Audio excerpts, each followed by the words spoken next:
Krerët e të gjithë bashkësive fetare u bashkuan në një vend për të nënshkruar deklarata të përbashkët kundër ekstremizmit të dhunshëm. Deklarata përbëhet nga gjithsej 5 pika, në të cilën mes tjera thuhet se institucionet fetare do të angazhohen në mbrojtjen e të rinjve nga ndikimi i mësimeve të rreshme fetare që nxisin urrëtie dhe dhunë dhe për të promovuar edukimin fetar të drejtë që përhap frymën e bashkëjetesës ndërfetare.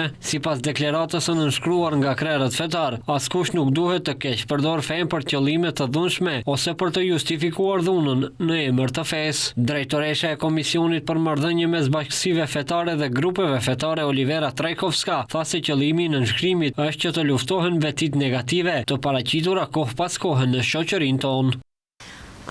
Verata e povik za mir, povik za dobrina.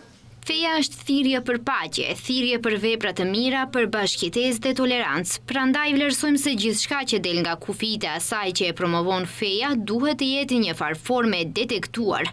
Duhet të merren masa preventive dhe bashkësitë fetare si bashkësi që gjithmonë janë angazhuar për paqe dhe tolerancë e bashkëjetesë janë faktor të rëndësishëm në shoqërinë tonë. Krerët fetar janë të rëndësishëm në vendin dhe shoqërinë tonë që kanë edhe ndikim të madh në shoqëri.